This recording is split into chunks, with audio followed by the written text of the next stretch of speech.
Salve galera, estamos aqui preparados para mais um grande episódio e hoje, mais uma vez, tem um grande convidado aqui, Adri, então hoje vai ser muito bom, hoje vai ser aventura desde a parte física, da parte mental, mercado financeiro, Adri, então tem bastante coisa hoje para acontecer.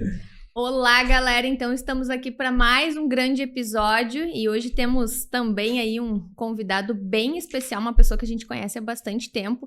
Vamos aí conhecer mais uma grande história de inspiração, sem dúvida nenhuma, Diogo. Exatamente, mas antes de nós começarmos, precisamos da ajuda da galera que curta, que compartilhe, que deixe um comentário também de crítica, de sugestão, de melhoria ou também de elogio para o nosso canal aqui no YouTube Mova-se Cast. É muito importante que vocês nos ajudem a crescer, porque nós queremos levar mais comunicação, mais informação e que essa informação chegue para ajudar algumas pessoas. Bom, a pessoa que nós temos aqui hoje, então, ele vem do nosso interior, lá de Santa Maria, então, de uma família simples. Tem mais 3 irmãos, né, com irmãs junto, trabalhou na área contábil por 11 anos, foi sócio de empresa também. Hoje ele atua no mercado financeiro, galera, como trader. Então olha só o que nós temos hoje. Já teve diversas aventuras também aqui de trekking pelo Brasil, curso de expedição, já viajou por países da nossa América Latina, Europa e Ásia. Tem curso superior em gestão de finanças, MBA em ADM. Então nós temos aqui hoje Flávio Munareto. Seja muito bem-vindo, Flávio. Muito obrigado aí a vocês, né? Para mim é uma satisfação e uma alegria estar aqui, fazer esse bate-papo, contar um pouquinho da minha história e também, né, reviver momentos que eu acho que isso é saudável, né? Então faz parte da gente, histórias que nos conduzem até o momento e que a gente vem, né, sempre tentando fazer com simplicidade, com humildade, não esquecendo as nossas origens. Né? Muito bom, muito bom. E o Flávio, nós nos conhecemos, estava falando, André, aqui nos bastidores, praticamente 8, vamos para 9 anos. 8 anos, mais ou menos. Exatamente, que nós nos conhecemos. E eu falei para a Adri quando nós falamos no teu nome, cara, esse podcast vai ser muito interessante, porque, cara, o cara, não, vou dar um spoiler, ele subiu aí o Everest, é trader, atuou em banco, porque eu tenho certeza que a galera deve ter muita curiosidade de como é trabalhar num banco, sabe, Flávio? Sim. Alguns mitos, algumas verdades, como que é um banco, como que funciona, toda a tua trajetória, então vai ser super interessante. E o interessante de toda essa história aí, Diogo, também é que o Flávio te conhece aí desde o início da tua carreira profissional, exato, o que é legal e interessante pra gente trazer aqui, fazer esse bate-papo de compartilhar aí, somar muito mais histórias e inspirar pessoas aí, por que não ao mercado financeiro, por que não para uma grande preparação física, para uma aventura aí das tantas que o Flávio já fez. Perfeito. Flavinho, eu te apresentei aqui, mas eu queria que tu apresentasse pra galera, certo, da tua maneira, quem é o Flávio aí, por favor. Tá. Bom, eu venho de uma família simples, como tu já falou no início, né? Do interior. Então, meu nome completo é Flávio Munareto Amaral, né? Minha descendência é italiana, minha mãe é italiana, minha avó, tudo... Gosta de um vinho, galera? Então, vou fazer uma sinopse, algo rapidamente. Uma família simples que eu disse, mas que assim a gente, né, tudo que a gente conseguiu, a gente tem que sempre valorizar o que os nossos pais, né, minha mãe, meu pai sempre nos ajudaram, né, da forma que podiam na época, enfim, dando um estudo e foi por aí que começou a minha vida, né, quando em Santa Maria eu resolvi seguir na área contábil, dando já o segmento aí que tu tinha falado, eu acabei estudando primeiramente técnico contábil, me formei com 17 anos. Legal. 17 anos. 17 anos. E eu já arrumei um emprego lá em Santa Maria e eu fiquei 11 anos trabalhando como contador, no caso, porque na época como técnico contábil, eu só não podia assinar Sim. como uma perícia contábil. Mas foi um pontapé para mim, né? Mas eu me dei tão bem, né, nesse tempo aí que foi para mim, vamos dizer assim, um começo de uma história na área financeira, né? E eu, graças a Deus, tive uma boa oportunidade na empresa que eu tinha. Existia um contador e ele acabou se aposentando e eu assumi o lugar dele logo depois que eu entrei. E daí eu fiquei 11 anos nessa empresa, ajudei essa empresa de uma forma que eu me dediquei muito, eu nunca vou esquecer a passagem de que eu me dediquei tanto nessa empresa que eu trabalhava das 7h30 da manhã e saía às 7 da noite. E o escritório era fechado e só tinha umas basculantes em cima, umas janelas, e eu praticamente não via o dia passar. Mas eu fui recompensado porque ali, de uma família simples, eu construí toda a minha parte financeira. Daí eu consegui, então, comprar casa, fazer terreno, chácara, carro, Legal. moto. Eu fiz toda a minha história em 11 anos, não tendo nada. E aí nós estamos falando que tu tinha 17 anos mais 11, a gente tá falando que aos 28 anos... 28 anos eu saí dessa empresa e fui ser sócio, então, de uma empresa nova, com mais 2 sócios, e eu fiquei 6 anos como sócio quando surgiu um convite para ir para banco. Né? Entendi. Então, a partir daí, eu comecei a trabalhar em banco e vim parar em São Leopoldo aqui. Pois é, essa história nós queremos saber como foi. Santa Maria diretamente para São Leopoldo. Verdade. Então, na época, surgiu uma oportunidade aqui, em Portão, e eu vim trabalhar em Portão e na época pensei, mas morar em Portão, não assim, achei que não era... o melhor seria São Leopoldo, ficava uma cidade mais, vamos dizer assim, mais próxima. Tu quer sair para a praia, para Porto Alegre, para o interior, né? Mais próximo. Então, eu acabei escolhendo aqui uma casa, acabei vindo morar aqui. E daqui, então, eu comecei a trabalhar no Unibanco em Portão, depois em Canoas, depois fui para Novo Hamburgo, até ser incorporado pelo Itaú e, enfim, acabei em São Leopoldo, finalizando a minha carreira no banco. Legal. Fabinho, e agora eu destaquei aqui, tu leva 11 anos para construir, digamos, cara, construir já o que eu queria, uma casa, um carro que todo mundo quer ter uma casa, um carro, uma casa, uma chácara. E hoje nós estamos vivendo num mundo de hacks, de tudo curto, de fórmula mágica. E nós cultivamos muito isso da construção. Cara, não vem nada do dia para noite, não existe isso. Não. Existe a construção. E trazendo também, Diogo, que tu muito bem falou, Flávio, que tu trabalhava das 7 às 19 Boa. horas, sem ver o dia passar, é uma grande construção, que se a gente olhar para a geração que estamos, para as gerações de hoje, eles querem trabalhar 4, 5, 6 horas e eles imaginam que em um curto período, os hacks que o Diogo tá falando aí, é que eu vou ser muito bem sucedido, que eu já consigo comprar o meu carro, que eu já consigo ter a minha casa e que eu vou ter um desfrute já todo final de semana. Então, os jovens, esta nova geração, é tudo muito rápido, eles querem tudo muito rápido. Exato. O que acontece? Até eu ouvi isso do jogador D'Alessandro, ele falando sobre os jovens que estão lá no esporte, no Inter, lá, que estão começando a carreira. Ele disse que há uma pressa, eles já querem ser um atleta de ponta logo que chegam no clube. Então não há neles ainda uma preparação para entender que tem todo um processo para te chegar num nível que realmente profissional para isso aqui. Então, assim, realmente, hoje o que acontece? Os jovens hoje têm pressa em tudo. Verdade. Nós usamos hoje num linguajar que tudo parece que tem que ser urgente. Verdade, concordo. Sabe? E não é assim, as coisas não funcionam assim, né?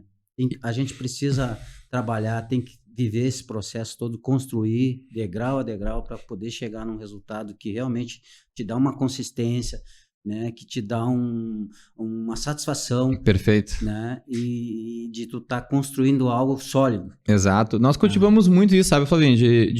Falamos de aproveitar o processo. Cara, vive o processo, entende o processo, não visar apenas o resultado. Porque eu também tenho minhas experiências no esporte, cara, porque ganhar lá um troféu ou ganhar de alguma forma lá não é tudo. Porque aquilo é muito rápido, muito rápido. Mas o quanto tu tá vivendo o processo é o mais importante. Quem tu te tornou durante o processo, exatamente, né? Exatamente. Muito bem. Ô, Flávio, mas diz pra nós, cara, aí tu foi meio empreendedor também nesse meio tempo? Sim, eu trabalhei numa empresa onde era uma loja de autopeças, né? Uma loja grande e já uma loja que já era bem assim, vamos dizer assim, em Santa Maria, era bem conhecida, né? E o que nesse tempo que eu trabalhei lá, eu tinha 2 colegas de trabalho que pensavam também em ter um negócio, né? Uhum.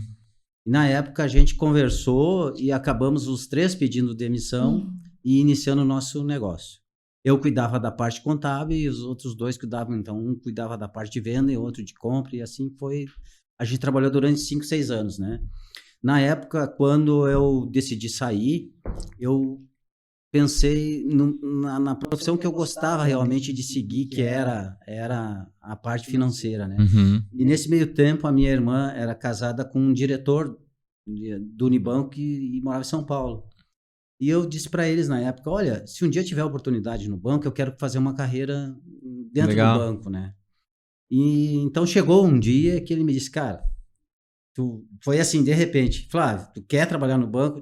Se tiver uma oportunidade boa, nesse momento eu vou. E eles, então, tu pega as tuas coisas nesse fim de semana que eles estavam nos visitando em Santa Maria.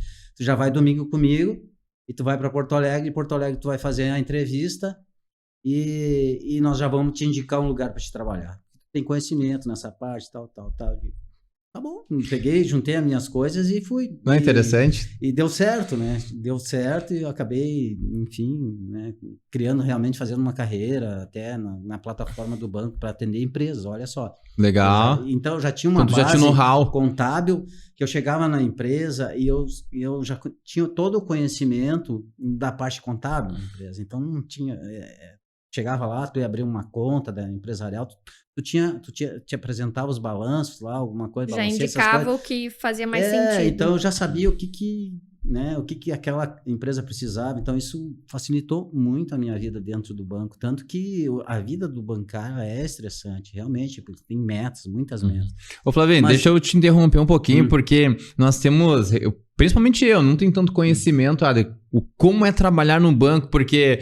A maioria das pessoas deve ter uma visão completamente equivocada de como é um banco, o que tem lá dentro, porque as pessoas só veem a pessoa do outro lado e começa a criar as imaginações lá dentro do banco. E agora eu trazendo até para mim que faço parte da gestão da empresa, eles nos enxergam, Flávio, boa parte às vezes sentado e com papéis ou com computador ou com um celular hoje. E a maioria das pessoas imagina que o nosso trabalho ele é super tranquilo e que a gente não cansa. Sim. E aí a gente queria que tu compartilhasse como é essa vida dentro do banco, assim. Sim. Eu acho que o banco, assim, ele é além de ele te dar muita, vamos dizer assim, informação sobre como trabalhar com pessoas, porque olha só, o fato de tu atender pessoas já sempre é difícil no sentido de que tu tá tratando com pessoas e as pessoas logicamente são diferentes, né? Mas aí tem um elemento que diferencia toda essa questão da relação a atender pessoas, que é quando envolve dinheiro. Verdade. Agora fica interessante, cara. Ô, Flavinho, eu vi um vídeo, são cara. São comportamentos diferentes, tu pode né? falar que é um vídeo que tu vai poder me falar se é verdade. A pessoa ela chega toda alegre no banco, ela sai de casa, é um vídeo, uma montagem. Entra no carro, curte uma música, chega no banco, toda faceira. Ela entra no banco, ela fica quieta, ela fica tensa. Então existe isso também, quando a pessoa entra lá dentro, falar de dinheiro é tensão? Muito, porque realmente... Tu mexe com um dos maiores, vamos dizer, sei lá, um sentimento mais profundo da pessoa, que é o lado financeiro dela, né? Então, tu tem que ter tu tem que ter muito tato para lidar com as pessoas quando realmente envolve dinheiro em operações. Por exemplo, o banco, ele está lá para dar resultado. Lógico que ele busca o lucro dele, né? Ele é uma empresa, ele precisa... E quem está no meio entre pessoas, entre cliente e o banco, é você, o gerente que está atendendo pessoas. Então, tu tem que ter... E isso tu aprende com o passar do tempo, porque o banco te dá a formação também. É importante ressaltar isso, né? Ele te dá condições para ti... ele investe em ti de uma certa forma, né? Para ti se desenvolver. Para te desenvolver, para justamente entender esse processo... De trazer o cliente e também olhar o lado do banco. Porque tu tá fazendo uma proposta ou tu tá dando uma condição para o cliente Mas tu tem que pensar no lado do cliente, mas também não pode deixar de pensar no lado do cliente. Que Porque saia tem a justa. meta, porque Tu tem tem as que cumprir a meta. bonificações, e aí é mão dupla. Mas tu tem que ser, eu acho que uma das principais coisas que tu tem que ser uma pessoa com caráter íntegro, isso e aquilo, para dizer para a pessoa, olha, nesse momento eu não consigo te atender por isso, por isso. E se tu fizer dessa forma, de alguma forma vai ter um resultado bom ou ruim para ti.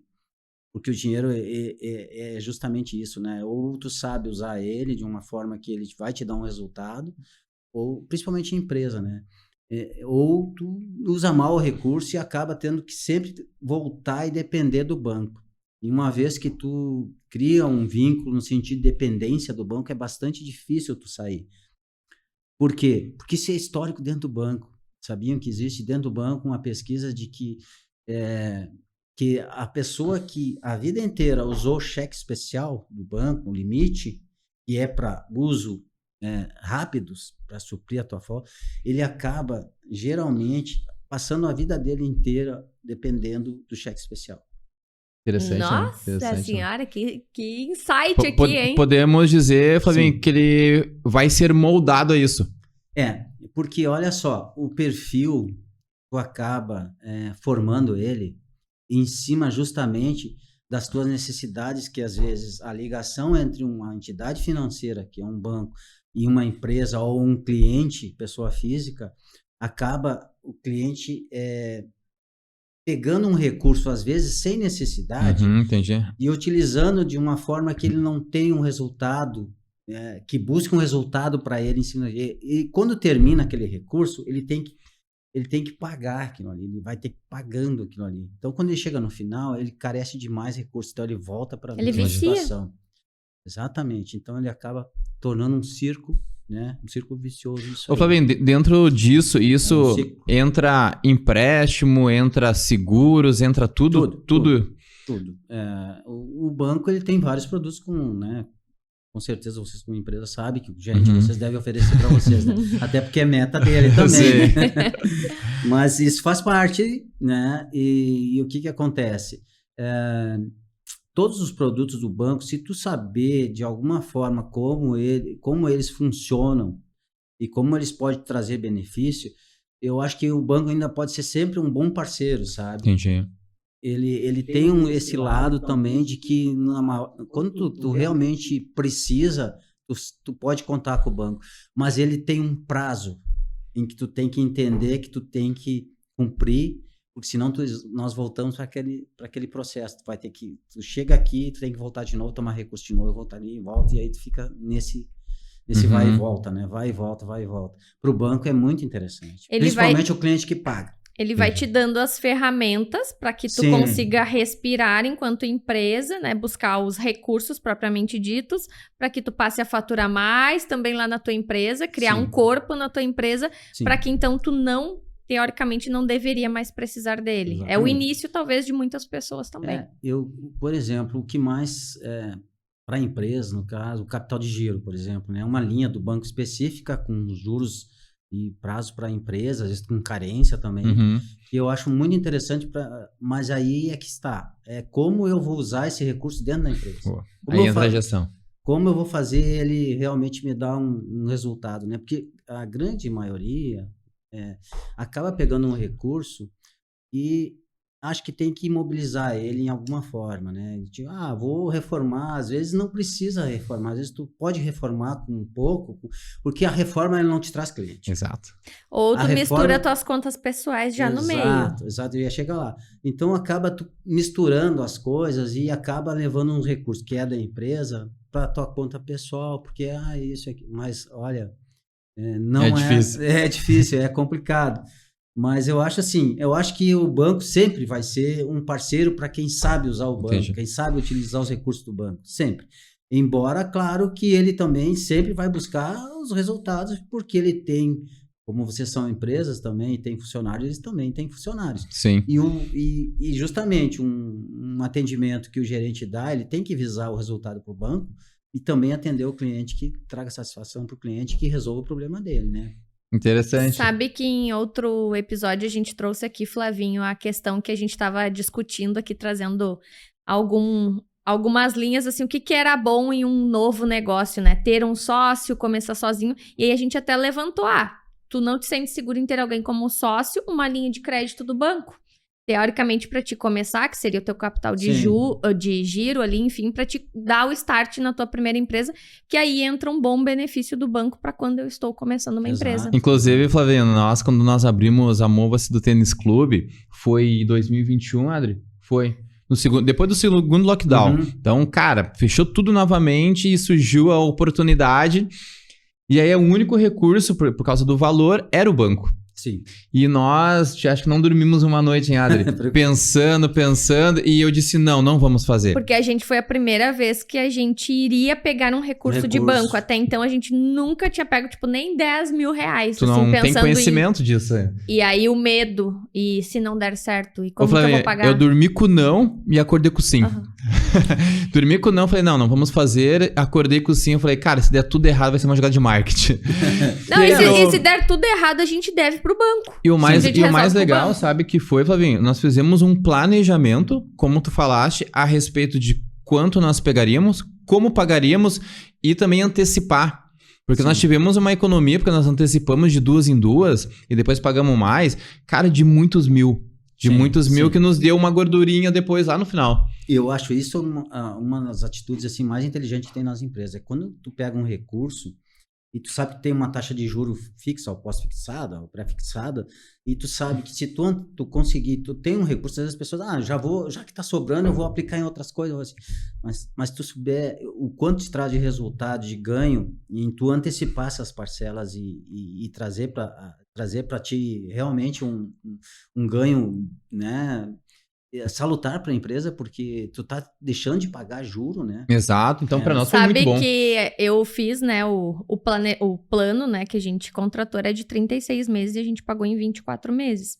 E eu entrei num vício bom, porque toda vez que eu conseguia saldar uma a mais, eu começava a colocar aquilo, tipo, teoricamente quase como um lucro que eu deixava de tirar de juros ali. E né? Sim. O resultado de que realmente tu tá buscando... Administrar, exatamente. Ô Flavinho, mas eu tenho uma curiosidade também, cara, porque assim, de novo, é os tabus que nós temos sobre dinheiro. Cara, como que é lá, principalmente quando tu começar a ver muito dinheiro, falar de muito dinheiro. Hoje tem pessoas que não conseguem nem falar, imagina agora se relacionar, ver as transações, ou antigamente era, não sei se tu chegava a pegar o dinheiro também. Sim. Hoje muito menos, né?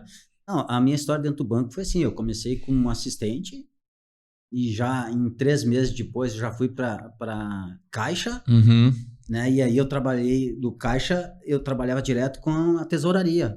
Então eu ia no cofre pegar dinheiro e colocar no... E aí eu já comecei a alimentar os outros caixas, e aí eu já passei para gerência. E aí, olha só, cara, o cara sai de Santa Maria, lá do interior, década de... 80, 90? Não, 90. 90, né? Década de 90, né, cara? Então vamos lá. Sai do interior, começa a vir muito dinheiro. Cara, será que tem como eu ganhar isso? O que tu pensava lá, Flavinho? Olha, eu assim, a minha história também de família é importante contar aqui rapidamente, porque a minha tia trabalhou e se aposentou no banco. Minha irmã trabalhava no banco. Então já tinha um laço. Já tinha todo um conhecimento por trás de legal. Como funcionava a instituição. Porque isso é importante também, né, cara? Sim, porque, cara, tu nunca vê muito dinheiro na tua vida. Tu fica assim até, sei lá... Que ele existe, né? Tu consegue ver que ele realmente existe. Sim. Legal, interessante. Te assusta ver, assim, um cofre grande, onde tem, né, um monte de dinheiro e tal, né? Mas, assim, tu acaba, sei lá, eu acho que... Familiar depois? É, muito. Porque é uma coisa... Como se tu acaba trabalhando com aquilo como se fosse um papel normal, sabe? Interessante. Tu contar dinheiro, não nasce dinheiro. E a minha época eu já peguei, já não era tanto assim, mas, né? Mas circulava muito dinheiro ainda, né? Muito, muito. Hoje não. Sim, hoje bem menos. O banco tem uma reserva muito pequena nos caixas, em função da segurança mesmo. E tu pode dizer pra nós aí quais as tuas maiores transações lá de valor naquela época? Hoje a gente sabe que, né, o dinheiro aumentou. Olha, muito o valor. Se eu te disser que eu fiz coisas assim que hoje é impossível de fazer, de sair de dentro da agência com... Vamos falar que existia muito cheque. Sim, na época do cheque. Todo mundo tinha um talão de cheque. Então, vinha aquelas pilhas de cheque, né? E aí, tu às vezes tinha que sair ou pegar numa empresa e trazer, olha, assim, ó, botar no A teu logística. carro. Outros tempos, né? Outros tempos. E o perigo, que Exato, na época não era exato. tanto, né? Mas tu vinha com 100 mil, 200 mil, 150 mil, 80 mil e trazia pra agência pra Sim, digitar que todos aqueles hoje cheques. seria praticamente 1 milhão. Isso, vamos lá, 30 anos atrás, 100 mil, Então, 150 20 mil mil, reais. 10 mil, isso era café pequeno, né? Aham. Como a gente diz, né? Mas assim, principalmente quando tu trata com empresa, né? A pessoa física não, né? Aí a pessoa vai direto lá, depositava, enfim. Mas a empresa, o que acontecia muito? O financeiro, eu tenho tanto aqui de cheque para antecipar. Por exemplo, fazer uma operação de desconto ou coisa assim, né? Então a gente ia lá, buscava, trazia isso. E hoje, nossa, isso é proibido, né? Sim. Nem existe mais cheque também, né? Hoje praticamente não se usa, né? mais.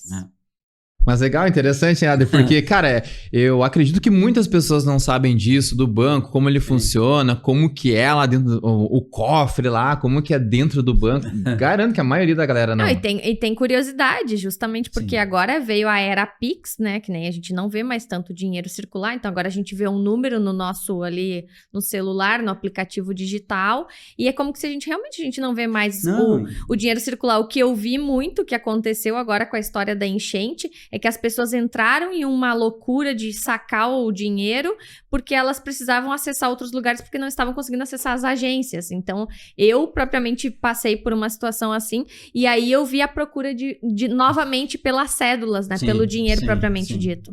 Ô Flavinho, aqui hoje nós temos bancos digitais também. Nubank, C6 são os mais famosos. Tu vê uma Banco grande... Inter. Isso, Banco Inter, exatamente.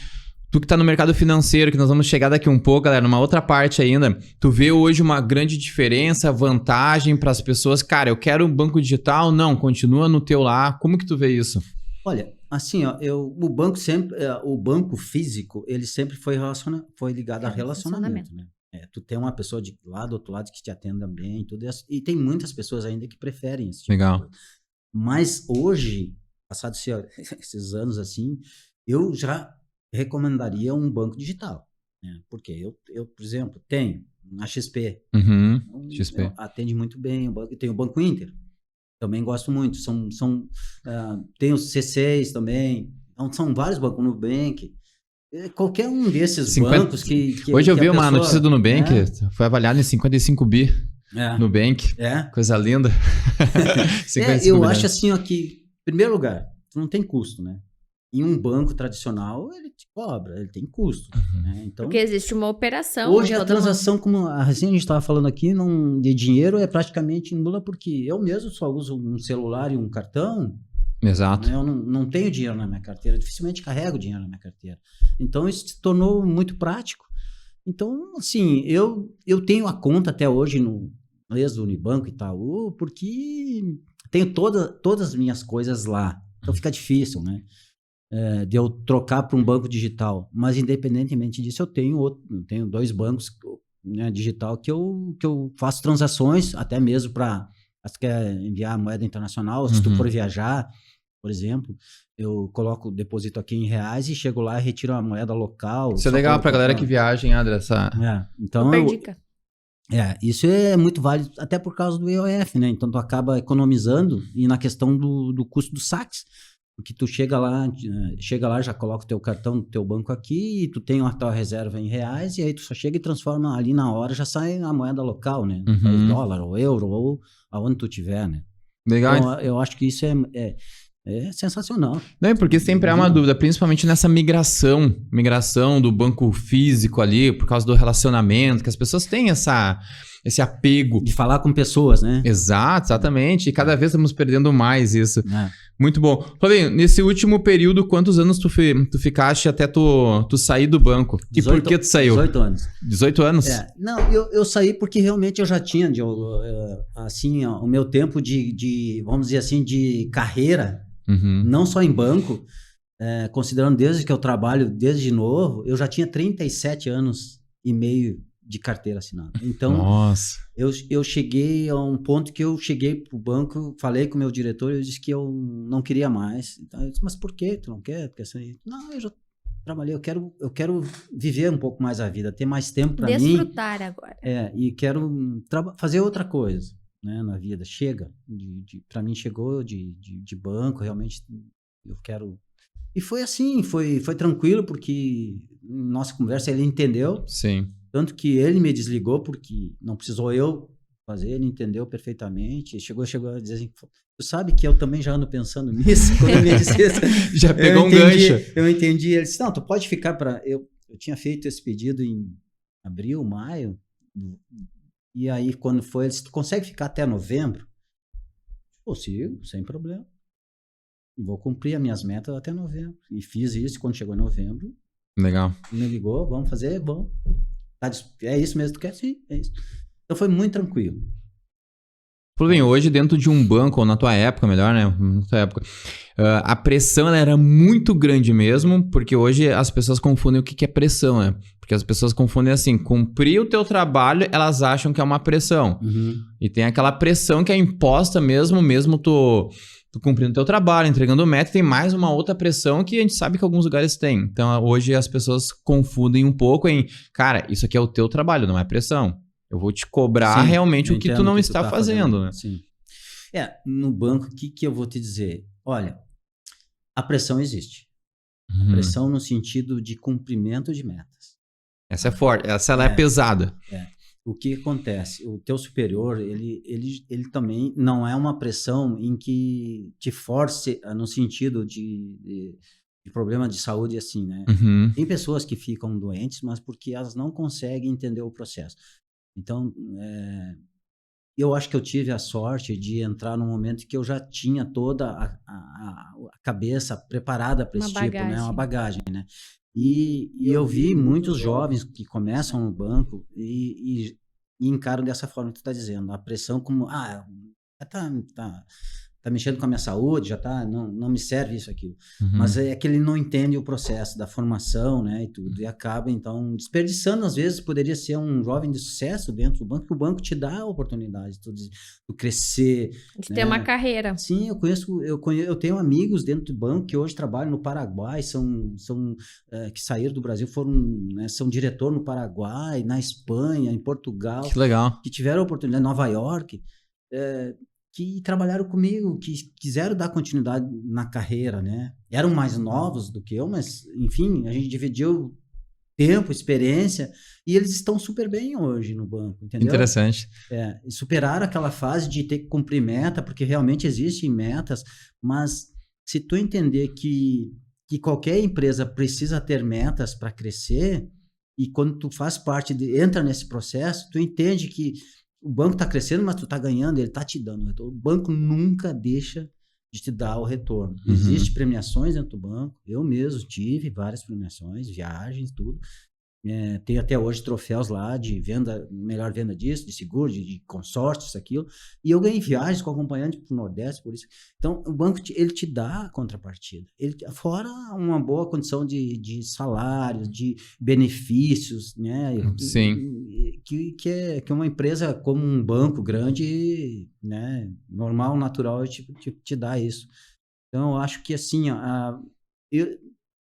se me perguntarem, faria uma carreira em banco? Faria, novamente, sem problema, sabe? E começaria mais cedo? Começaria.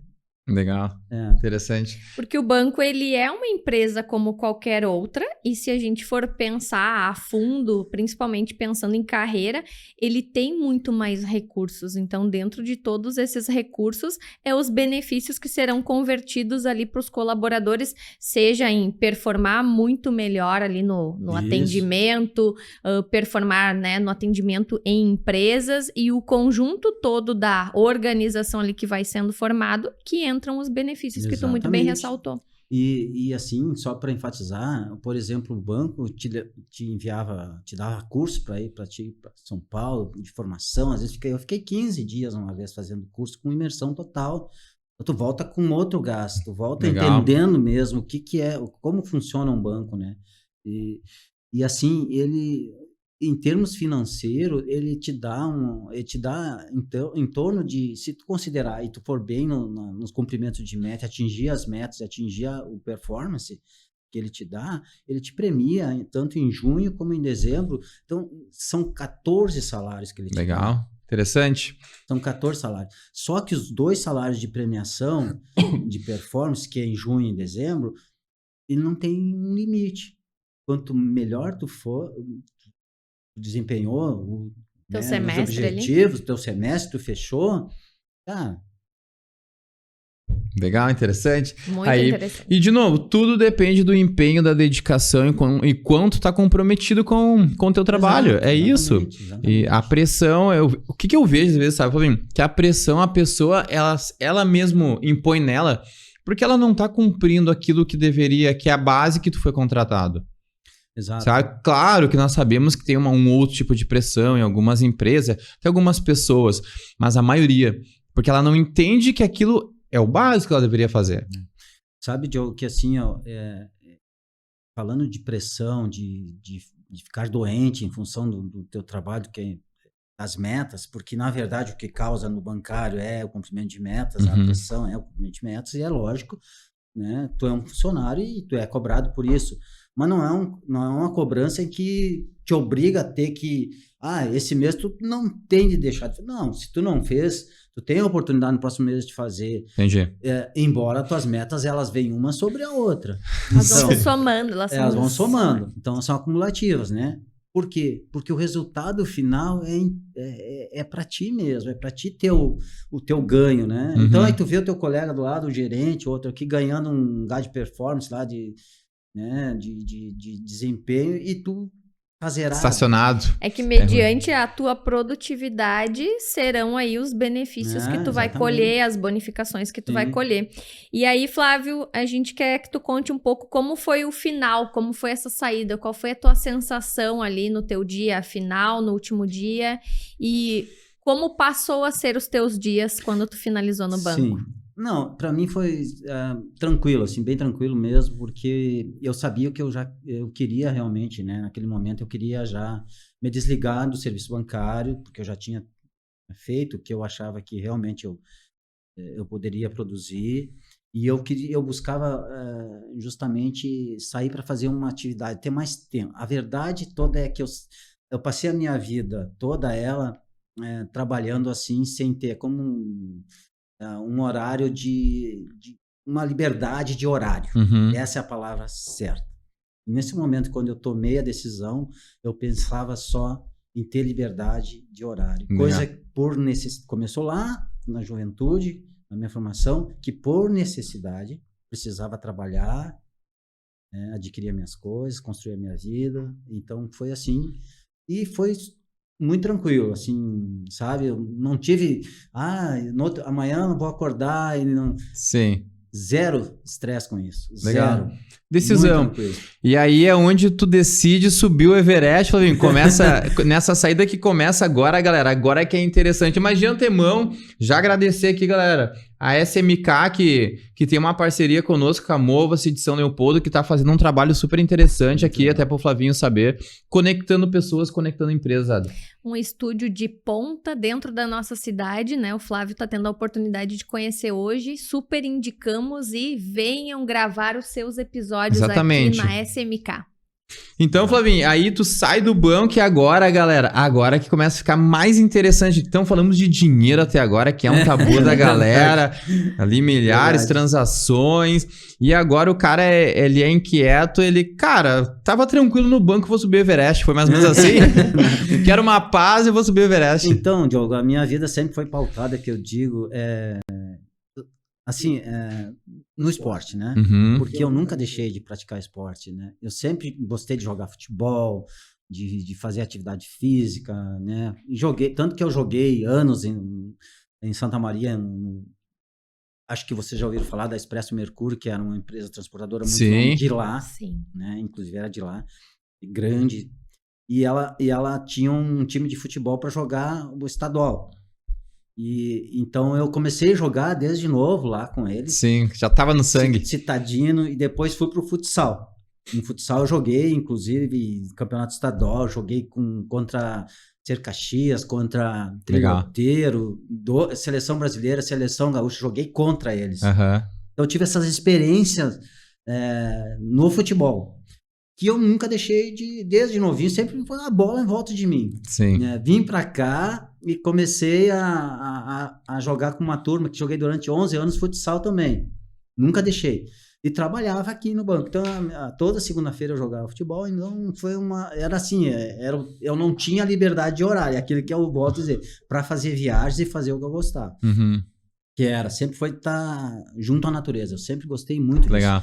Eu sou uma pessoa que vamos dizer assim, que viveu a infância toda para fora. Meus pais moravam para fora, sítio, chácara, então eu me criei no meio da natureza, onde tinha animais, cavalos, vaca, tudo. Eu tirava leite, fazia de tudo. Que legal. Tudo para fora. Então, a minha vida era muito linkada à natureza. E eu sempre gostei, sempre ia pescar também, porque tinha oportunidade disso. A cachoeiras, essa coisa toda que a gente, né... Esse é bem cultural do interior. Isso, do interior. Então, assim, com relação a essa minha questão de fazer algumas aventuras aí, e eu comecei justamente porque quando eu estava no banco e pensando em sair, eu pensei, eu quero ter liberdade para fazer o que eu gosto. E o que eu gosto? Eu pensei, eu gosto, além de trabalhar, eu gosto de fazer isso. Uhum. Então, eu tinha prometido para mim mesmo que o dia que isso já lá em 2005, 2006, o dia que eu sair do banco, que eu vou ter liberdade de horário, eu vou fazer o caminho de Santiago de Compostela. Legal. Que é bem famoso, diga de passagem. Sim. Então, desafio pequeno, tu queria começar com coisas pequenas. Então é um caminho que assim, que místico. Me fascinou. Em 2006 eu tive a oportunidade de ir com a Manu, né, com a minha esposa. Fizemos uma viagem à Europa por 9 países e eu fui a Santiago de Compostela, passei, eu e ela, e até peguei um bastão, botei um chapéu lá e tudo, disse assim, um dia eu vou vir fazer esse caminho aqui. Eu tenho até hoje, e trouxe um folder de lá. Uhum. Um livrinho, contando toda a história do caminho. Eu li e guardei. E tenho ele até hoje. Mentalizei. O dia que eu sair do banco, eu vou fazer o caminho de Santiago de Compostela. Nesse meio tempo, antes disso, eu estava fazendo era cachoeiras que eu gostava de ir, até a Manu ia comigo às vezes, e aí começamos devagarinho aí, fomos fazer as cachoeiras da Chapada Diamantina, depois aqui em Goiás, fomos também fazer... agora me faltou o nome das cachoeiras que tem aqui em Goiás, e aí acabamos no Tocantins também, Jalapão. Então começou toda uma preparação né, para pensar em um objetivo maior, que seria fazer montanhismo, né? Legal. Mas assim, eu acho que que tudo começa com o Caminho de Santiago, que foi no sentido, nessa parte de caminhar assim com uma mochila nas costas. Foi uma experiência de 30 dias lá, né? E assim, é incrível, assim, eu acho que quem 30 dias lá. Fazer esse caminho. Quantos quilômetros são lá, Flavinho?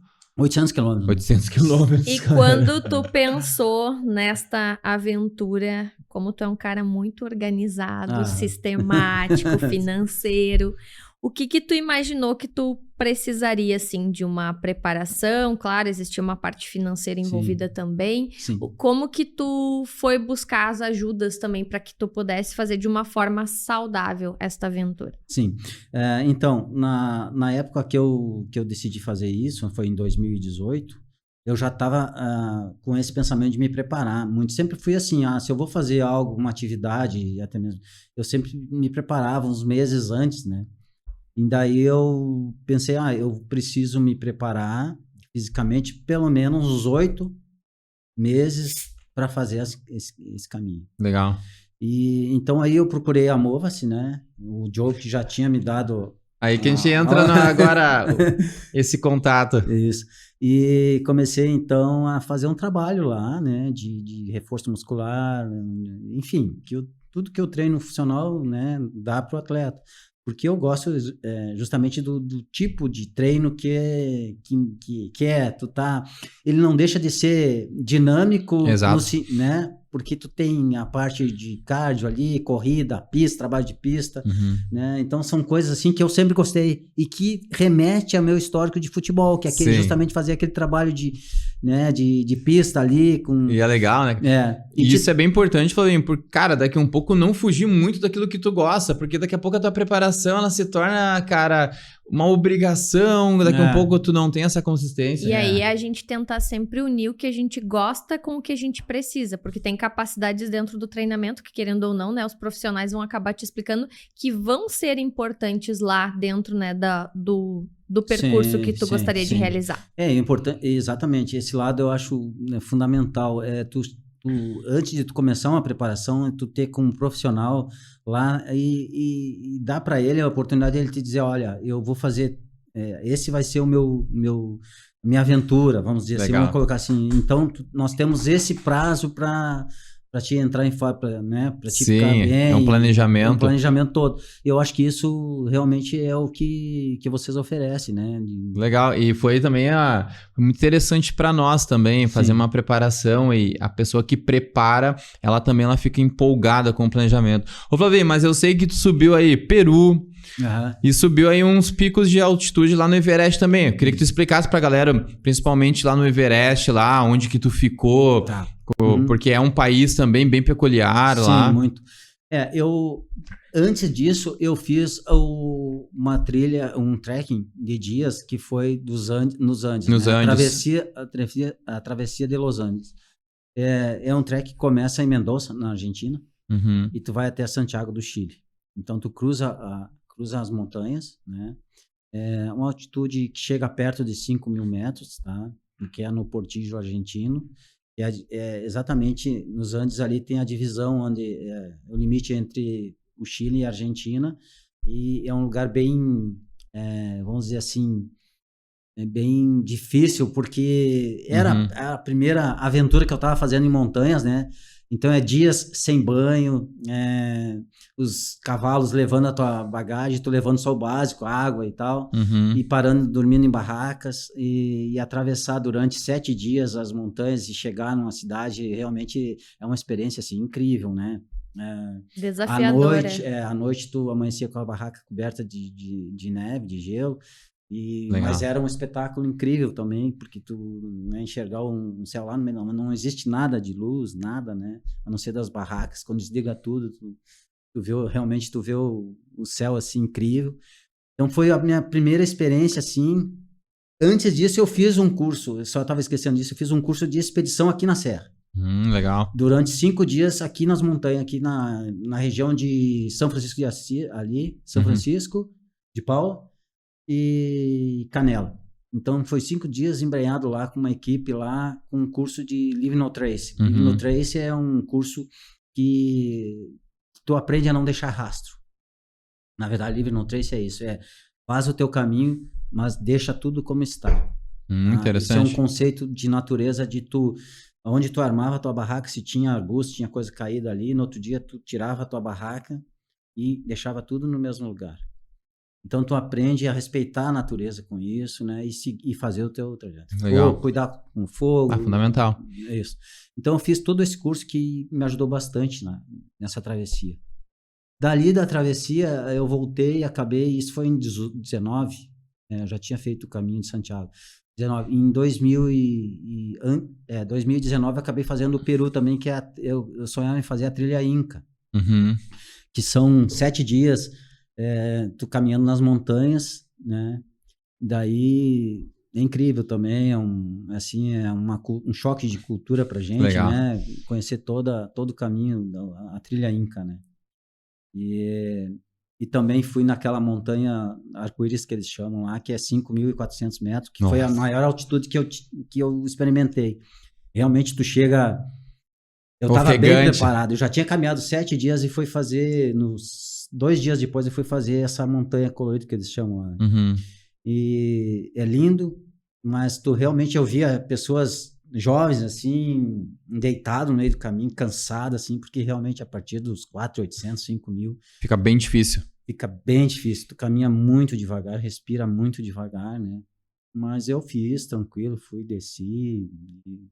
Dali eu achei que então eu já tinha uma certa experiência, Uma base já. uma base, né, para alcançar voos maiores, né?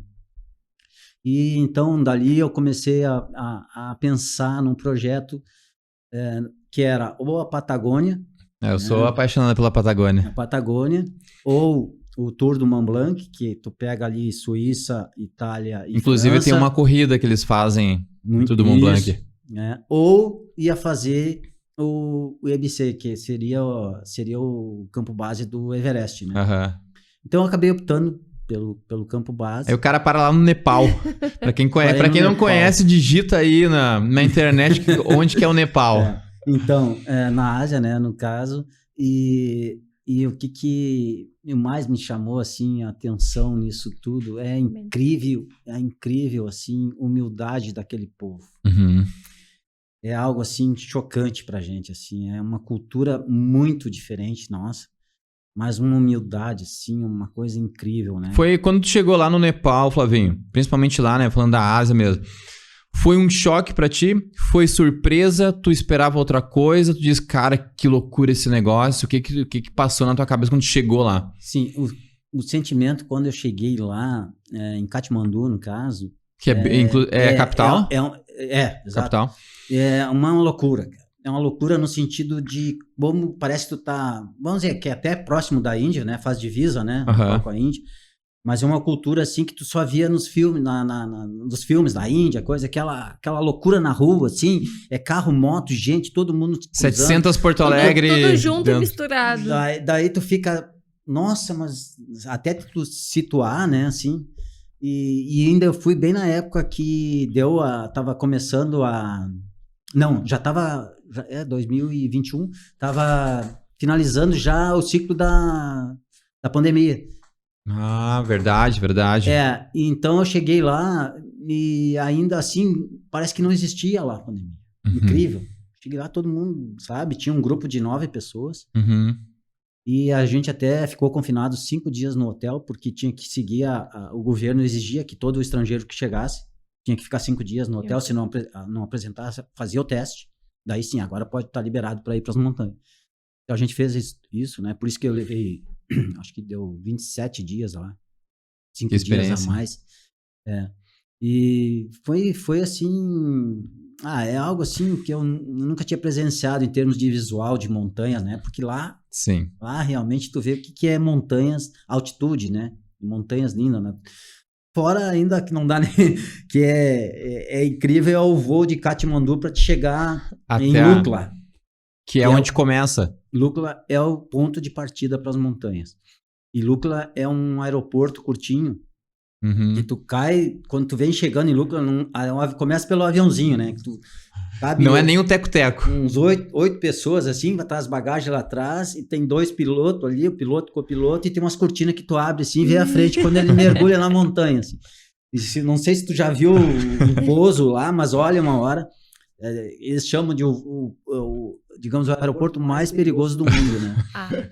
Não é só subir, tem que conseguir chegar até lá. Tu chega, ele desce a montanha assim e já, quando ele bate na pista, logo termina a pista, ele já sai pra direita assim e já para. Então, assim, é muito rápido. É uma adrenalina já na chegada. Ela é subida assim e já tem uma parede de pedra lá, tu já desce e já tá enxergando aquela parede já que vai parar. Mas é incrível. Sim. E dali, então, tu parte pra fazer o trekking, né?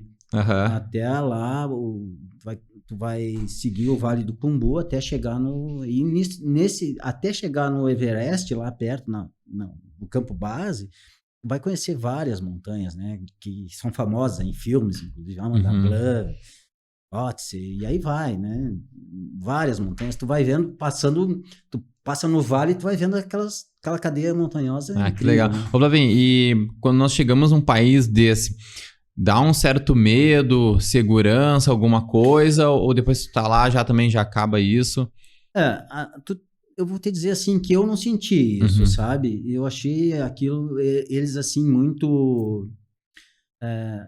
eles trabalham demais, assim, as lojas, é muito comércio, é muita loja, assim, eu não senti insegurança na rua, te juro que eu não senti, sabe? Eu acho que o pessoal mesmo é aquela agitação, mas eles estão ali focados em trabalhar e muitas lojas ali de produtos importados, né? Que vem muito material para material para pessoal de montanha mesmo, assim, né? Então tem muitas lojas com preços muito bons desses materiais caros, da The North Face, Columbia, vários assim, né?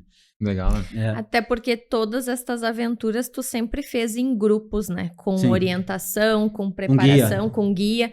Então acaba que se torna um ambiente muito mais seguro para ti com todas essas pessoas juntas. Com certeza, porque se tu vai sozinho, é aquela dificuldade já de comunicação, né? Embora eu tenha um inglês básico, falo bem espanhol, sem problema nenhum, me comunico bem, mas sempre é importante tu ter um guia que conhece o dialeto ali também. Até porque o inglês do nepalês, ele é complicado de tu entender. E eles, olha, os guias todos, eles falam, né?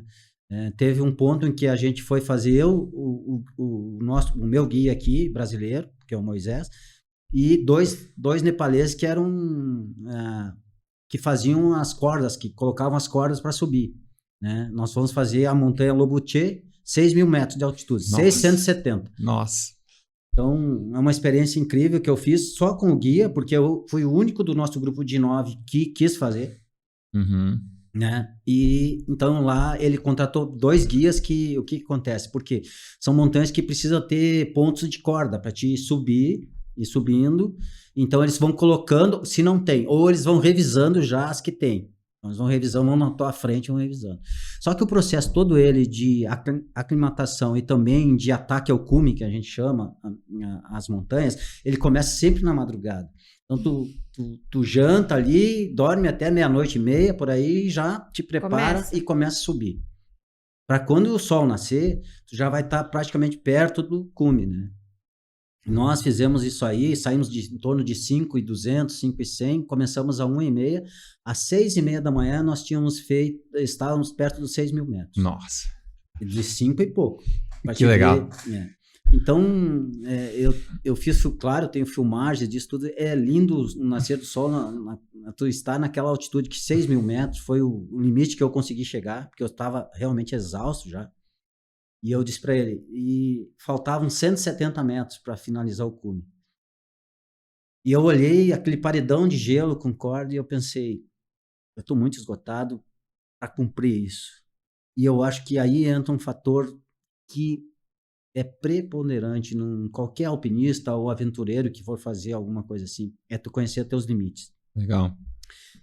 Então, o que acontece? Eu me sentia muito cansado.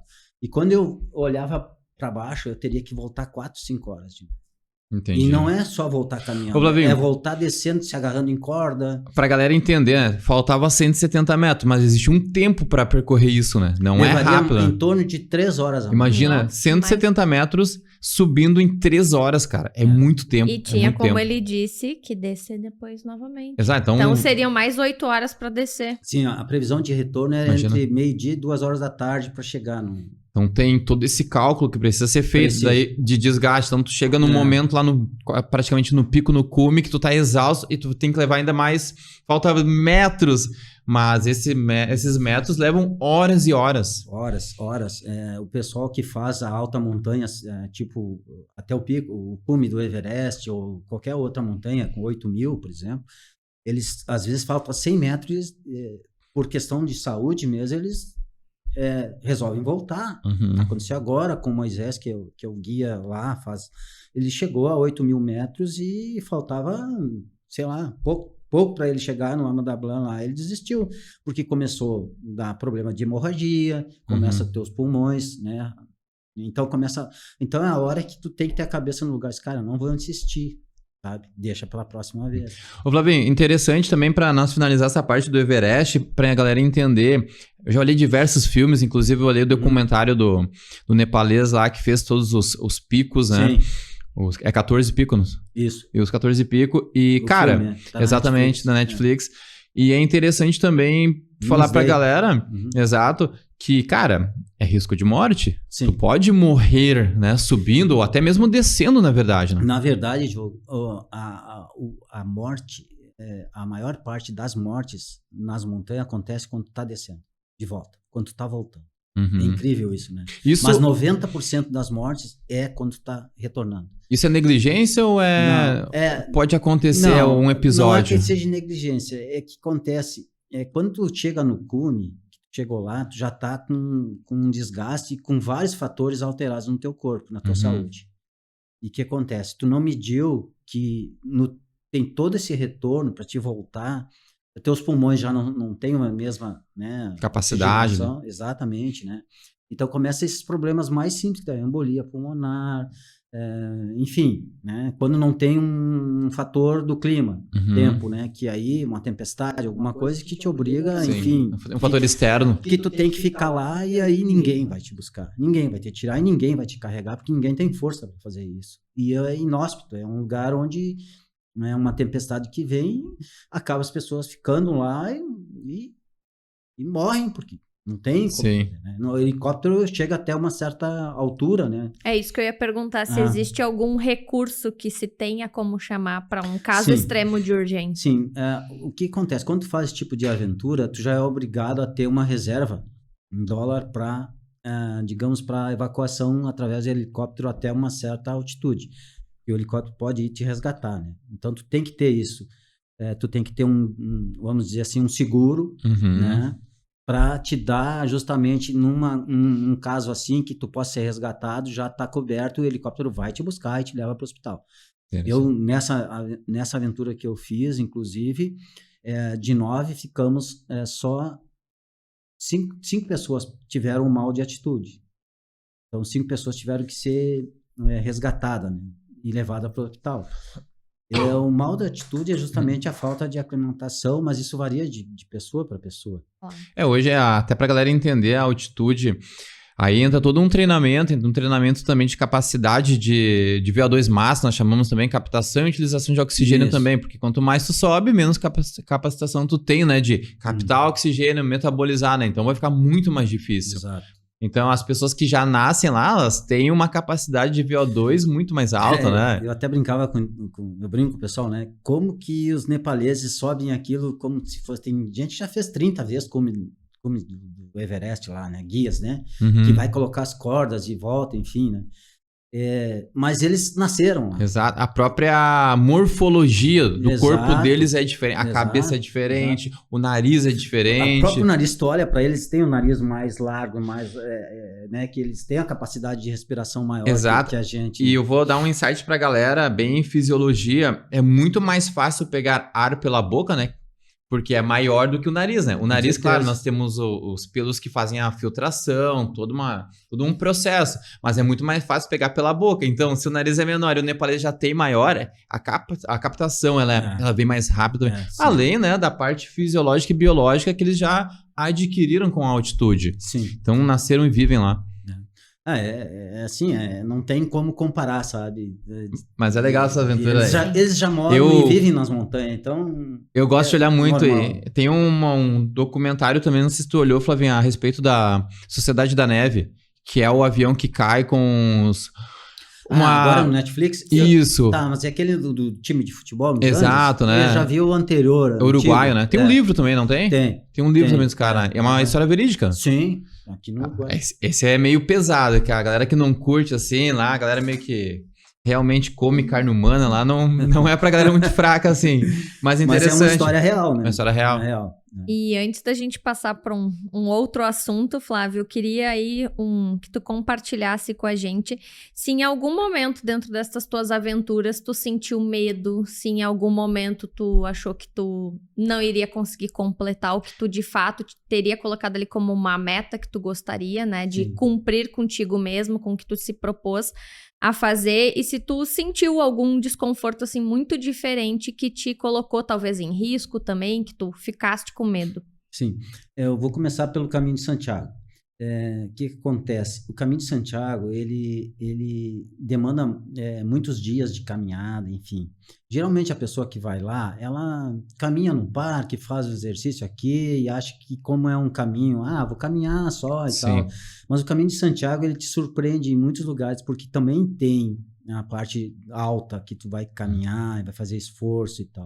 Fora que tu vai ter todo um processo de amanhã, dorme, e já na madrugada todo mundo sai e caminha 20, 30 quilômetros. Eu cheguei a fazer 43 num dia, numa manhã, já para estar em torno do meio-dia, 1 hora no mais tardar, na outra cidade onde tu vai dormir, já vai apresentar ali os teus documentos, e tu vai parar nos albergues, enfim, aí tu vai tomar teu banho, vai te organizar para sair para almoçar, e aí tu vai conhecer onde tem todas as cidades, vilarejos lá, são históricas, então tu não vai deixar de conhecer, né? Tem fortes, tem igrejas lá do século lá, 11, 12, que legal. Tu não vai deixar de ir, só que para isso tu precisa continuar caminhando, sempre. Então tu não considera isso. Eu caminhei mais de 1.000 quilômetros. Entendi. Nesses 30 dias. Porque eu fui a lugares que eu tinha que caminhar e conhecer, não parava. Eu dormia às 10 horas, 5h30 eu já estava pronto com a minha mochila, tudo certinho, é muito organizado lá.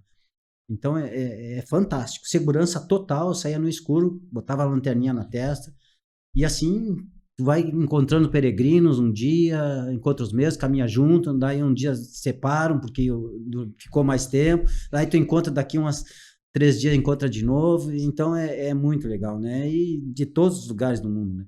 Essa é a parte interessante.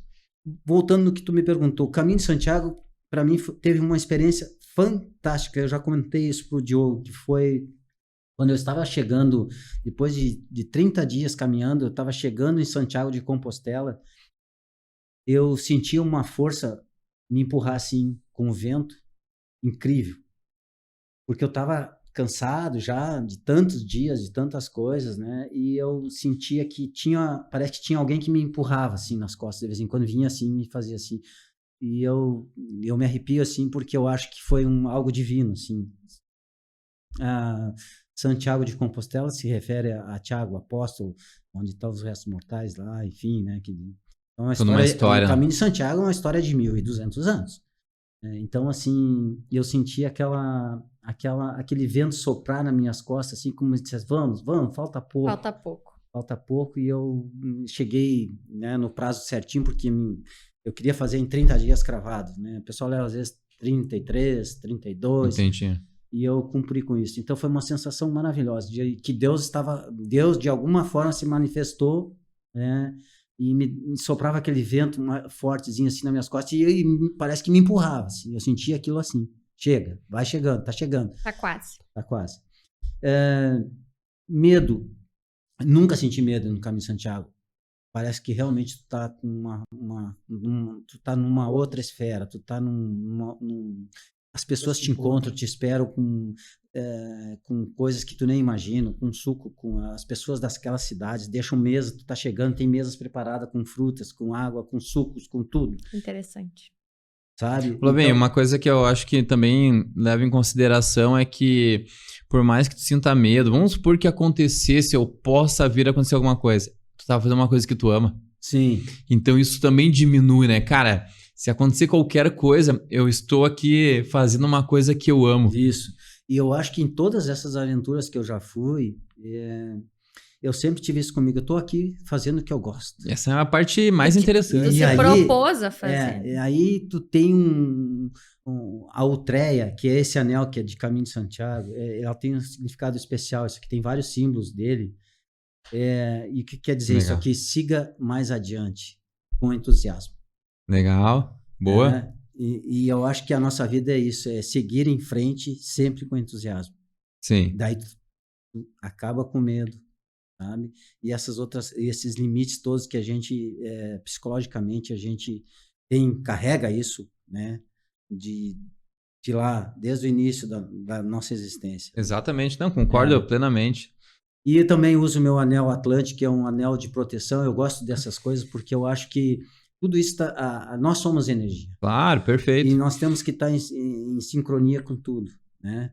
Então a gente precisa ter certas coisas com a gente que tu não pode abrir mão. Proteção. Sim. Sabe? Confiança, sabe? Passos que tu tem que dar firmes por uma decisão que tu tomou, sabendo que é uma coisa que tu gostaria de fazer. Sim. Vou falar bem, quando tu chega lá em cima, lá no pico do Everest, lá no teu limite tu foi, algum momento gerou medo que tava lá em cima, aquela neve, tu olhava pra baixo, porque, cara, tem vários tipos de medo. Sim. De não voltar, de cair, de acontecer alguma coisa, mas também tem a parte boa que é, cara, eu tô no meu máximo aqui, eu extraí o máximo possível de mim mesmo. Aí entra mais orgulho do que medo, de satisfação. O medo que tu sente sempre, vamos dizer que não é uma insegurança com relação a o local, o que ele te proporciona de perigo. Porque quando tu tá assim no ar livre, eu vi, por exemplo, sentado, parei para olhar que o Everest, assim, as montanhas do lado, que são montanhas de 8.000 também, são montanhas altíssimas. Nossa. Dá aquele estrondo e, de repente, começar a cair uma parte de gelo, ou dar um tipo de um... Eu não avalanche, alguma coisa? Eu não vi avalanche no sentido forte, sim, porque o campo base mesmo do Everest já foi atingido por várias avalanches. Uhum. Ali é o ponto... Tá aí um troço muito importante que as pessoas... É legal saber sobre isso aí. Quem gosta de montanhismo, que vai em lugares assim... O ponto do Everest, por exemplo, mais perigoso que existe é do campo base ao campo 1. Porque é onde tem as avalanches. Quando tu começa a subir para o campo 2, campo 3 e o campo 4, já é gelo compacto. É muito mais difícil. Aí tem as gretas, que é aquelas fendas enormes que tu tem que passar e tal. Mas o campo de perigo maior é quando tu começa. É o campo base. Que loucura, né, cara? Isso é interessante também deixar claro isso, né?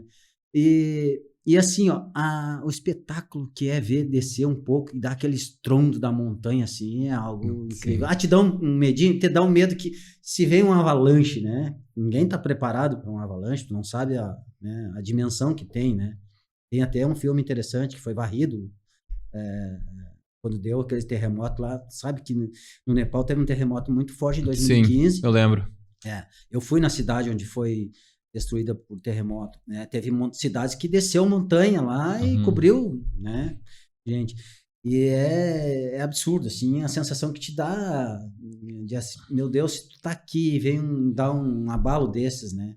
Casas que estão até hoje, né, tortas para baixo do chão. Né? Então, eu tive a oportunidade num dia de folga de conhecer essa cidade que foi atingida mais forte. Né? Interessante, hein, Adri? É uma aula de geografia, uma aula de história, uma aula de contábil financeira, DM, cara, muito interessante até agora.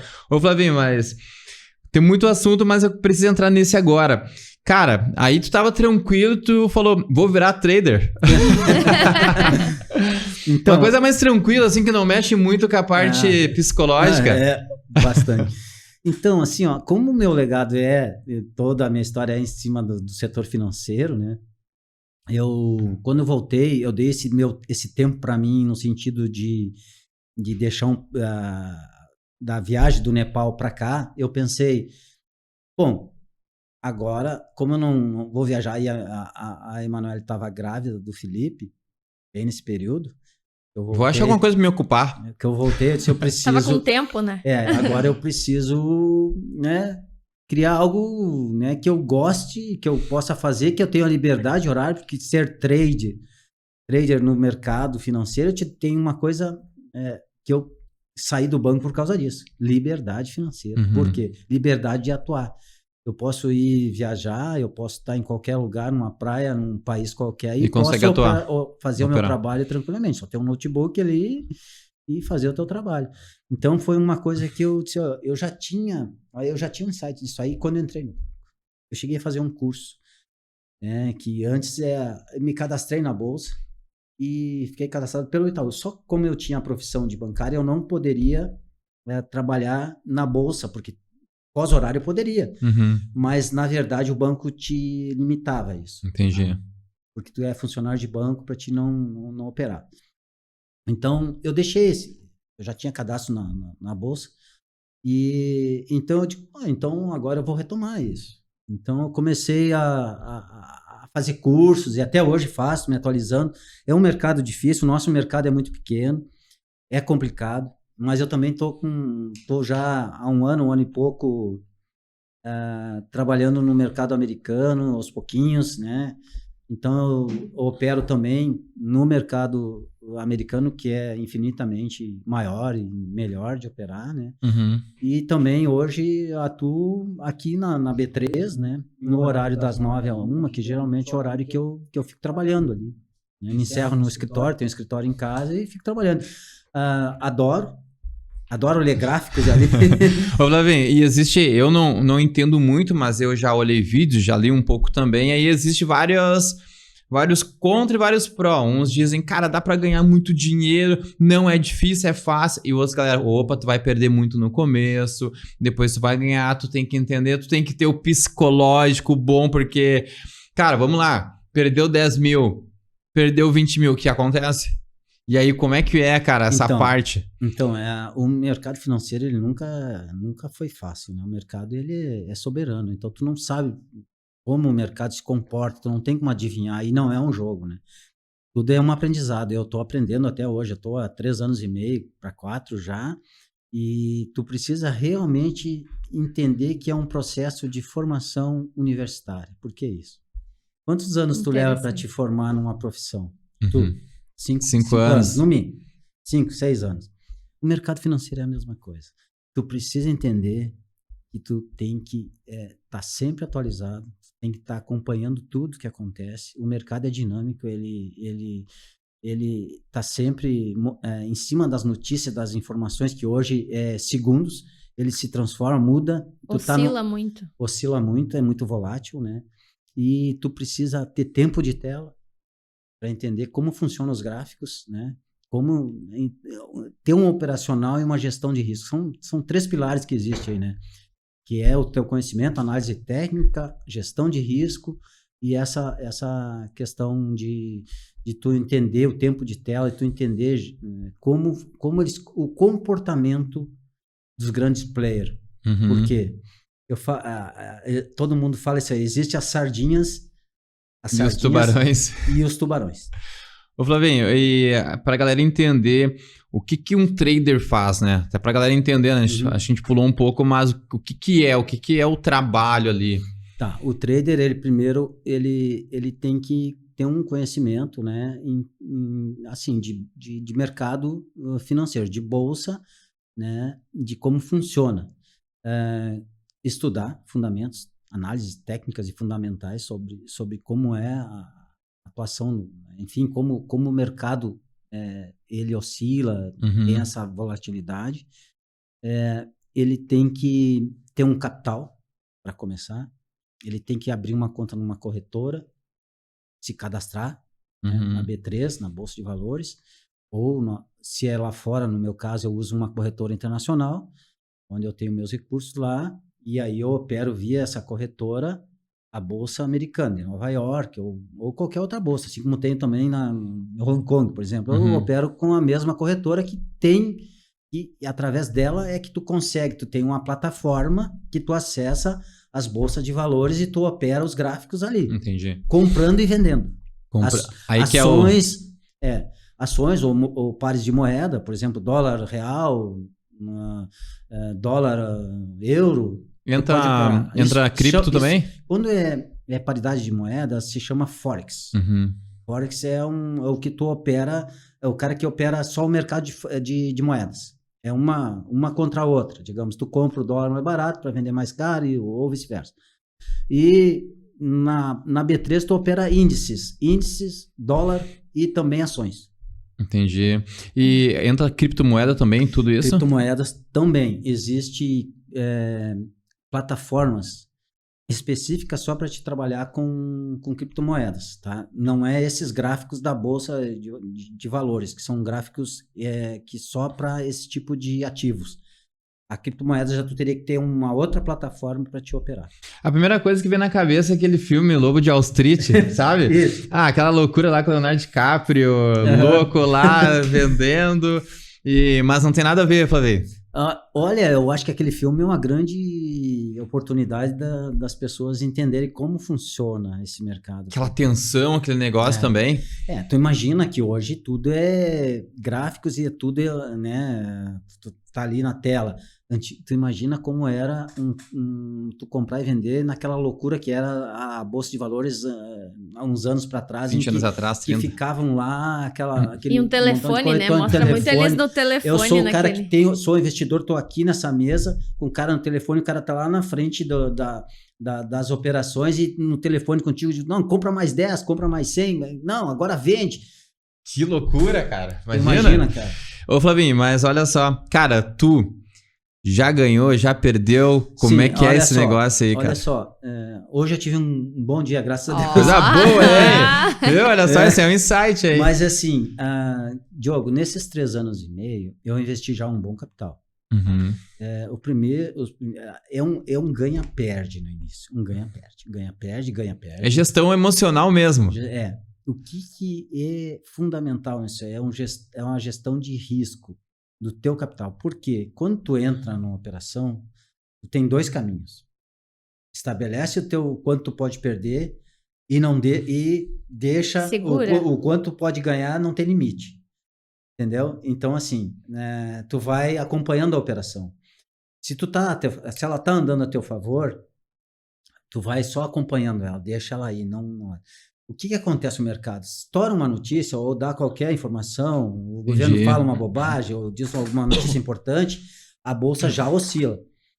E se tu não tiver com o teu stop, definir o stop, quando eu falo, o teu stop é o quanto tu pode perder, definido já na operação, tu pode ter pode quebrar a tua banca, né? Pode levar todo o teu capital.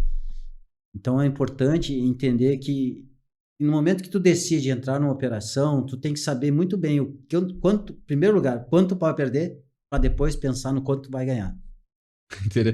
E já teve algum dia que tu, cara, por um erro, até por estar começando, tu perdeu um valor assim que expressivo e que, cara, te destabilizou mesmo? Teve? Tu deu uma repensada. Parei 6 meses. Isso é interessante. Não vou falar de valores, mas assim, tipo, meu stop hoje seria umas 10 vezes mais. Entendi. Exatamente o que eu te disse aquilo, de tu não ter um stop definido.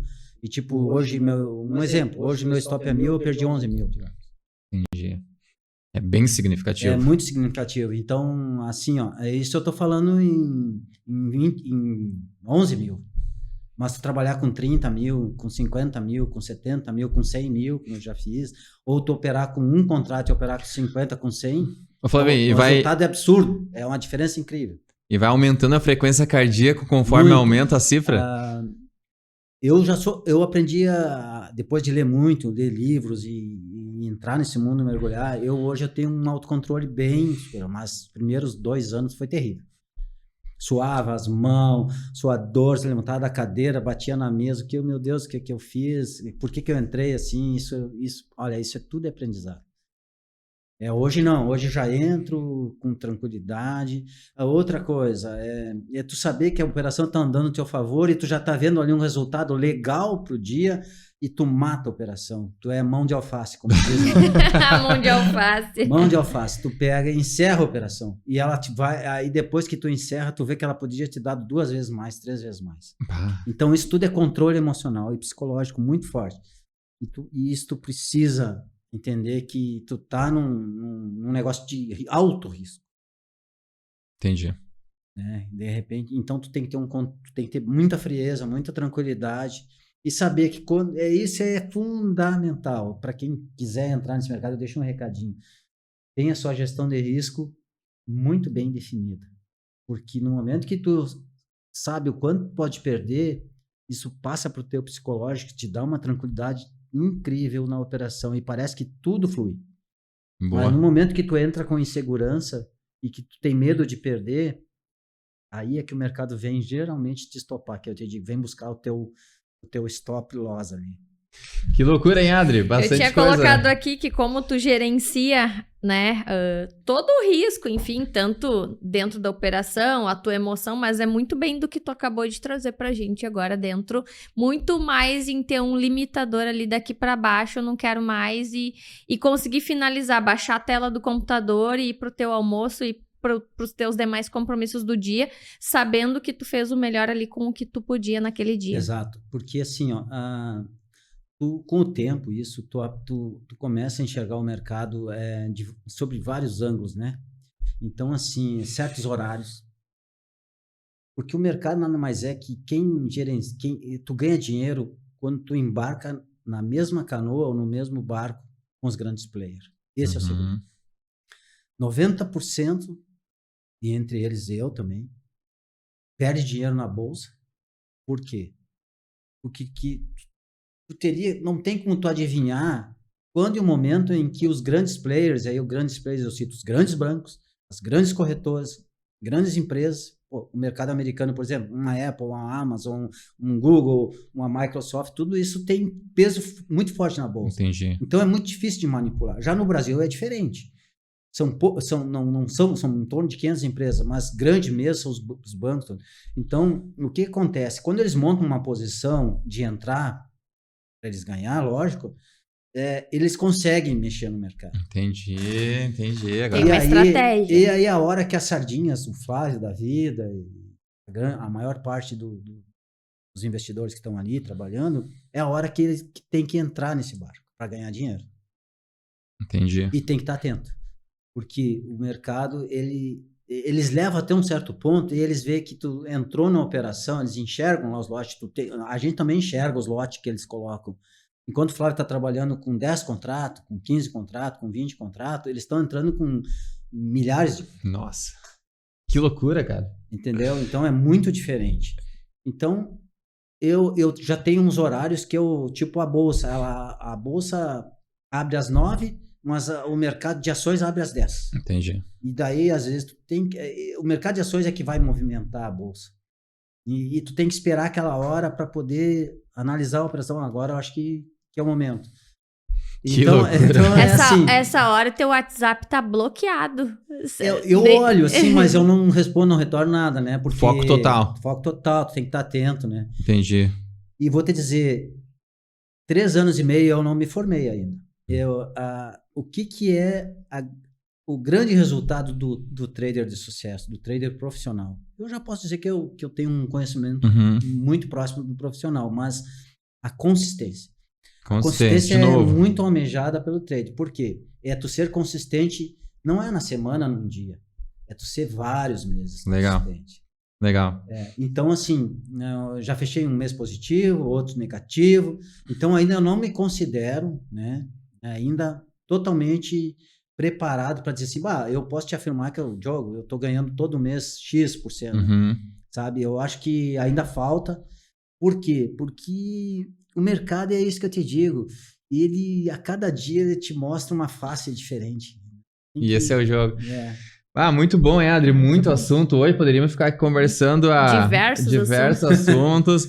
Mas para nós nos encarregar para o final, Flavinho, cara, para finalizar essa parte de tudo que tu já viveu, cara, como trabalhar esse mental, tanto lá para ter o teu know-how no banco, que é a pressão, aí tu vai para as tuas aventuras, tu vai de trader agora, tem família, porque, cara, o cara precisa ter um mental muito bom. Sim. Aí tu disse ali a respeito de saber o quanto pode perder, que isso diminui um pouco a tua insegurança. E aí tivemos também uma participação na política que a gente nem entrou aqui ainda, né? Verdade. O cara tem um vasto know-how. A gente vai ter que ter um outro podcast para poder falar dessa Parte política.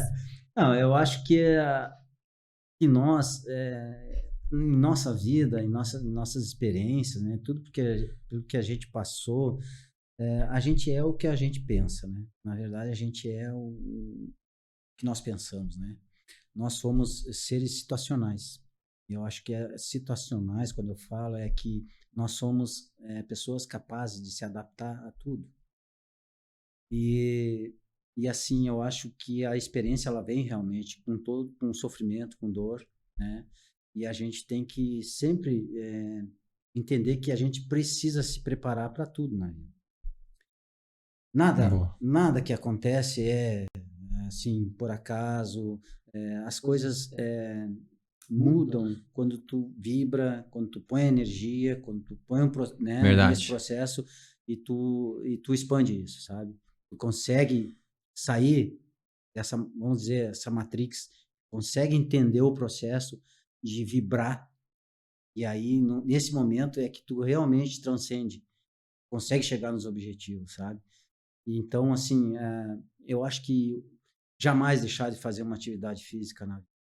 tem que ter uma atividade física. Eu sempre tive, sabe? Me cuido, Flávio. Quantos anos tu tem, Flávio? Eu posso dizer, não tem problema nenhum. Tu me dá quanto? 45? Eu tenho 62. É, uma 50. vida e bem então, pra caralho, hein? Então eu sempre me cuidei. A saúde eu sempre tive boa. Tive um processo, eu voltei do caminho de Santiago e eu jamais esperava isso. E não quando eu vi, eu estava com artérias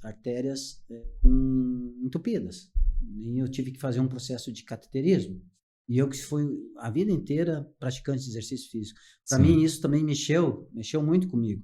Porque eu entendi que a gente jamais deve parar assim, de fazer qualquer atividade física, mental. Verdade. Ler, principalmente leitura, né?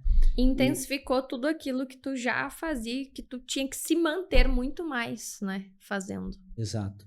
Então, assim, o meu conceito de vida é não deixar nunca de ser, olha bem, realista. Porque eu sou extremamente realista com as coisas, sabe? E assim, também ter na família a base para tudo, sabe?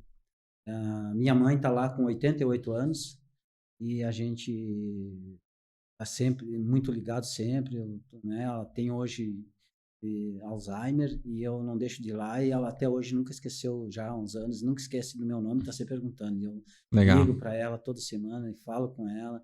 Meu pai é incrível, meu pai tem a cabeça também com 80 e tantos anos, incrível, assim, eu acho que ele foi sempre dedicado também, nunca parou na vida dele, sempre para lá e para cá com atividade para fora, isso aqui.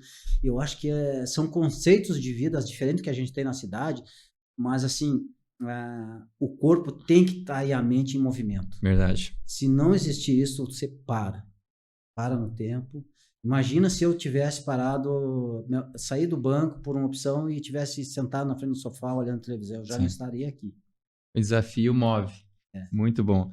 Certamente, sabe as palavras aí, eu acho que é enriquecedor toda essa troca de hoje para mim e para o Diogo, que somos jovens empreendedores aí, temos, né, muitas coisas para fazer. E acredito que a tua história veio para nos inspirar muito mais e também muito mais as pessoas que estão assistindo, Flávio, da continuidade, do processo, da consistência. E eu anotei aqui algo que a gente gosta muito na Mova-se de falar, que a gente tem que ser apaixonado pelo processo. Acho que quando tu coloca, bem como tu falou, energia, entusiasmo e é apaixonado pelo teu fazer, pelo que tu acorda realmente todos os dias disposto a fazer e fazer com excelência e não mais só do mesmo, as coisas tendem a sim dar certo. A gente fala também que não tem como fazer tudo certo e dar errado. Exatamente. Ô, Flavinho, tu sabe do jeito que eu sou, né? Que eu sou meio elétrico, eu cultivo isso, essa parte, eu gosto da motivação e curto demais cultivar isso diariamente. Mesmo quando eu tô com um dia mais pesado, eu coloco energia pra cima. Deve ser por isso que a gente fez essa conexão aí, né? De muitos anos, quase uma década já de conhecimento, cara. Então, te agradecer por tirar esse tempo, vir aqui, cara, e com certeza tu ensinou muita coisa aqui. Muita coisa. Se as pessoas abrirem a mente, vão pegar vários insights. Obrigadão mesmo. Eu que agradeço a oportunidade de vir bater um papo com vocês. Eu acho que sempre é importante a gente trocar, né, experiências. Vocês estão de parabéns aí pelo atendimento da Mova-se. Eu acho que vocês são, sim, já um case de sucesso, né, na cidade. Eu vejo, quando eu posso, sempre estou indicando alguém para... Até eu brinco com os amigos, né, que eu já tentei, outros por não... Cara, sai do sofá, vai lá na Moça fazer uma atividade. Se tu não gosta de musculação, vai lá, faz um treino dinâmico. Sim. E assim, eu acho que assim, eu acompanho vocês desde o início, né? Vocês realmente fazem um trabalho assim, estão colhendo resultados, né? Eu vejo com satisfação e com alegria isso. E agradecer a vocês também, assim, porque sempre foi muito bem atendido lá na Mova-se, né? Continuo lá, o atendimento dos profissionais nota 10, né? Então, assim, só tenho coisas boas a falar para vocês, assim, do negócio de vocês, que eu acho que, no fundo, como tu diz, Adri, eu acho que só funciona porque existe vibração, paixão pelo que faz. Né? Parabéns. Muito bom, valeu, Flávio, brigadão mesmo. Galera, um baita episódio hoje, então encerramos aqui, cara.